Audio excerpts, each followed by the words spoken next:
నమస్తే. Welcome to hit TV. మీకు ఎటువంటి సమస్యలున్నా వాటి పరిష్కారానికి మేం చేస్తున్న ఈ కార్యక్రమమే అదాలత్ విత్ అడ్వకేట్ రమ్య గారు. ఈరోజు స్టూడియోలో అడ్వకేట్ రమ్య గారు ఉన్నారు. వారితో మాట్లాడదాం. నమస్తే మేడం. నమస్తే మౌనిక.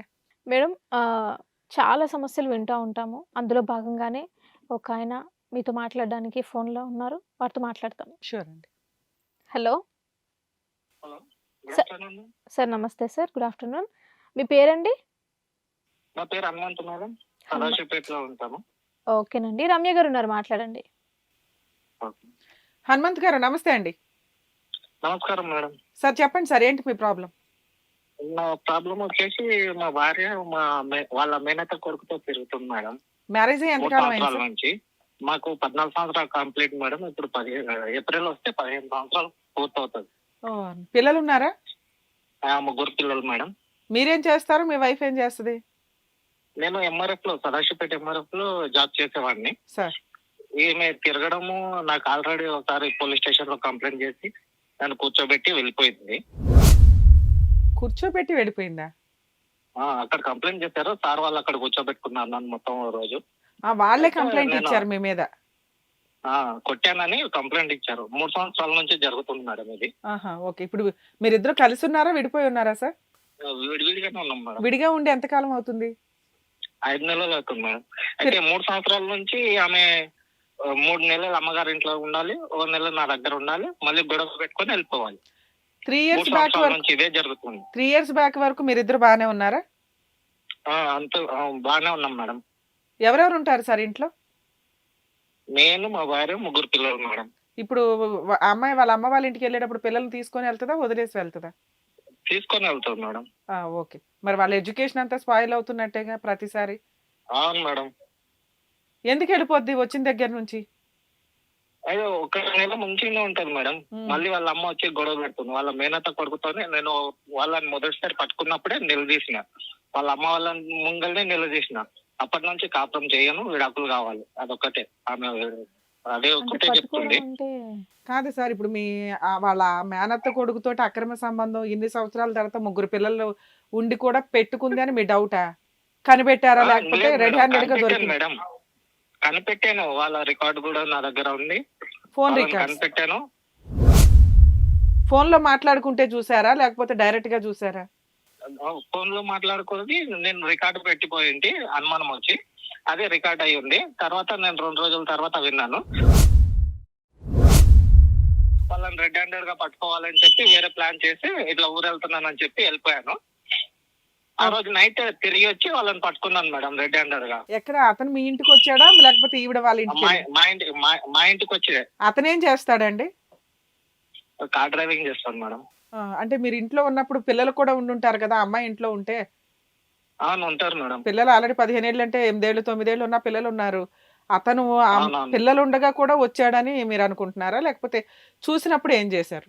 చూసినప్పుడు నేనా మేడం? రెడ్ హ్యాండెడ్ గా పట్టుకున్నాను అన్నారు కదా. అవునవును.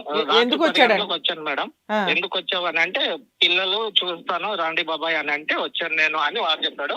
మా భార్య కూడా అదే మాట చెప్పింది. పిల్లలు చూస్తామని ఆయనకు ఫోన్ చేసి పిలిపించుకున్నారా మీరు లేని టైంలో? ఆ, నేను వారికి అడిగితే నీకు అంతా రావాలని అనిపిస్తే నేను ఉన్నానా లేదా, కనుక్కొని నా రావాలి. గురించి రావాలి, నాకు కనుక్కొని రావాలి, కానీ నువ్వు ఇలా రావడం ఏంటి, ఇప్పటికీ చాలా సార్లు వచ్చిపోయినావు నేను లేని టైంలోనే అంటే అది కాదు, ఇట్లా రమ్మన్నందుకు వచ్చిన, పిల్లల గురించి వచ్చిన, అది ఇది అని అన్నాడు. ఆ తర్వాత మరి ఇదేమింది అని వెళ్ళిపోయిన తర్వాత నా భార్యకు అడిగిన రికార్డ్ ఏమింది అని అడిగితే అది కాదు, ఏదో జరిగిపోయింది అని. అప్పటి నుంచి ఇక నాకు అవసరం లేదు, నువ్వు నాకు విడాకులు కావాలి, కాదు సార్, వాళ్ళతోనే బతుకుతా మీరు ఇప్పుడు రికార్డ్ పెట్టింది ఏం కనిపించింది? రికార్డ్ లో ఏమేమి ఉంది ఎవిడెన్స్? అని మేము మాట్లాడడం వినిపించింది మేడం. ఏం మాట్లాడుకున్నారు అంటే మీకు అంత డౌట్ వచ్చే అంత మాటలు ఏమున్నాయి అందులో? అందులో అంటే ఆమె నువ్వు రా, ఇంటికి రా, నాకు తప్పు చేసినట్టు అనిపిస్తుంది కానీ భయం అవుతుంది, ఆయనకు దొరికితే ఏమవుతుందో ఏమో, ఇలాంటివి అనమాట. మరి అప్పుడు మీరు అడుగుంటారుగా, ఏంటి మరి తప్పు చేయడం అంటే ఏంటి, నీ దృష్టిలో తప్పు చేసావా చేయలేదా అంటే ఏమంటది? అంటే నేను తప్పు చేసిన అవసరం లేదు, ఇక నువ్వు అవసరం లేదు, నేను తప్పు చేసినట్టే బతుకుతా. వారిని ఆవిడే తప్పు చేసి ఆవిడే వద్దంటుందా? ఆవిడ వద్దంటుంది. ఇప్పుడు వాళ్ళ అమ్మగారు అంటారు అది 10 మంది దగ్గర పడుకుంటుందిరా, దాంతో నీకేం అవసరము,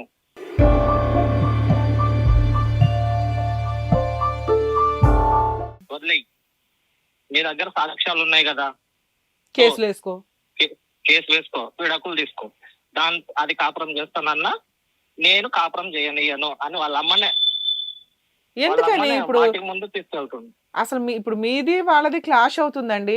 మీకు ఇప్పుడు ఒక అనుమానం వచ్చింది. అనుమానం వచ్చింది ఎందుకు? అవును. వాళ్ళ మేనత్త కొడుకుతోటి అక్రమ సంబంధం ఉందని. దాన్ని కనిపెట్టాలని మీరు అనుకున్నారు. కనిపెట్టి ఏం చేద్దాం అనుకున్నారు? ఒకవేళ దొరికితే ఏంటి మీ ఉద్దేశం? దొరికితే అయినా నేను తప్పు ఆమె చేసింది, అయినా నేను నా కాపురం నా పిల్లల గురించి అని నేను ఆలోచిస్తున్నాను మేడం. అప్పుడు మీరు కనిపెట్టకుండా ఉంటే సరిపోయేది కదా. సరిపోయేదే, కానీ ఇప్పుడు కనిపెట్టినాక ఇప్పుడు ఆమె కాపురం పోయిందిగా. పిల్లల కోసం మీరు ఏదైతే తాపత్రయపడుతున్నారో అది పోయిందిగా. ఇప్పుడు ఆవిడ ఎట్లాగో చెడిపోయింది. ఎదురు వాళ్ళ అమ్మ కూడా ఆవిడకే సపోర్ట్ చేస్తుంది. అవును మా అమ్మాయి తిరిగిద్ది, ఏం చేసుకుంటారో చేసుకోండి అని. అవును, కనిపెట్టడమే తప్పయింది. కానీ నేను మనశ్శాంతిగా, ఆమె నాతో మనశ్శాంతికి అప్పటికి కూడా ఉండట్లేదు. అది ఏదో తేడా కొడుతుంది అన్నట్టే కనిపెడదామని చేశాను. అది రుజువు అయింది. అప్పటి నుంచి ఆమె తెగించేసింది, నువ్వు ఏమైనా చేసుకో. మీరు కనిపెట్టిన దగ్గర నుంచి ఇంకా తెగించింది. ఏం చేసుకుంటావో చేసుకో. తెగించేసింది. అసలు ఏం చేసుకుంటావో ఇప్పుడు ఆవిడ చేసుకో. డైవర్స్ ఇవ్వను అంటే మనం ఇవి పెట్టుకొని ఏమన్నా ఫైట్ చేయొచ్చు కానీ ఆవిడే డైవర్స్ ఇచ్చేస్తానంటుంది. మనం ఎదురు బతులు ఆడుతున్నాం. ఆమె ఇవ్వనంటుంది. డైవర్స్ ఇవ్వనంటుందా? ఇవ్వను, డైవర్స్ ఇవ్వను, నీ దగ్గర సాక్ష్యాలు ఉన్నాయి, పోయి చేసుకో. మరి ఇందాక డైవర్స్ ఇవ్వను, డైవర్స్ ఇచ్చేస్తానంటుందండి అన్నారు మీరు. డైవర్స్ ఇస్తే తీసేసుకోవడం బెటర్ కదా. డైవర్స్ నువ్వే చేసుకో, నాకు సంబంధం లేదు. డైవర్స్ నేనైతే కాపురం చేయను, నీ దగ్గర సాక్ష్యాలు ఉన్నాయి కాబట్టి నువ్వేం చేసుకుంటావు చేసుకో. విడాకులు ఇస్తావా ఇచ్చేయి, నేను తీసుకుంటా, నీతో మాత్రం కాపురం చేయను. అతనేమంటున్నాడు? అబ్బాయా? అబ్బాయి నాతో మాట్లాడాడు మేడం. నేను కాల్ చేస్తే కూడా బ్లాక్ లిస్ట్ లో ఉంది. అతనికి మ్యారేజ్ అయ్యిందా? కాలేదు మేడం. అరే, మీ వైఫ్ ఏజ్ ఎంత, ఆయన ఏజ్ ఎంత? నాది వచ్చి ఇప్పుడు 39 running madam. Me wife the? మా వైఫ్ ది 33, అబ్బాయిది 24.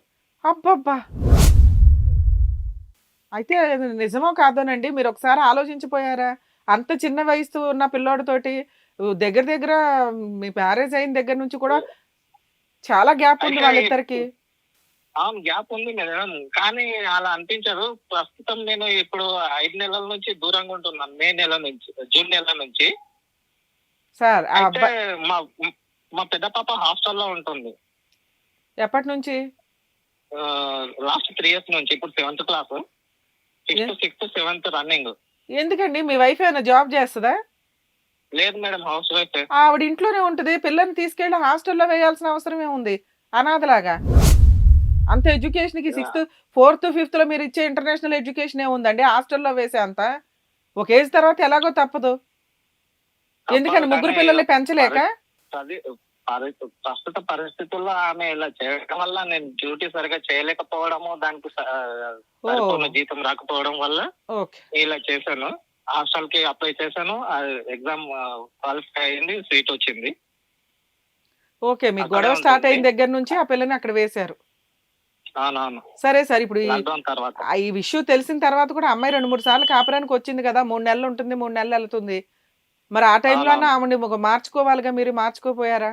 నేను ఎంత మార్చుకున్నా వాళ్ళ అమ్మ ప్రతి వారం 10 రోజులకు ఒకసారి రావాలి, ఏదో చెడదొబ్బాలి. తన దగ్గర ఫోన్ కూడా లేకపోయేది. తీసేసాను. మొదటిసారి ఆ గొడవ జరిగినప్పుడు ఫోన్ తీసేసాను.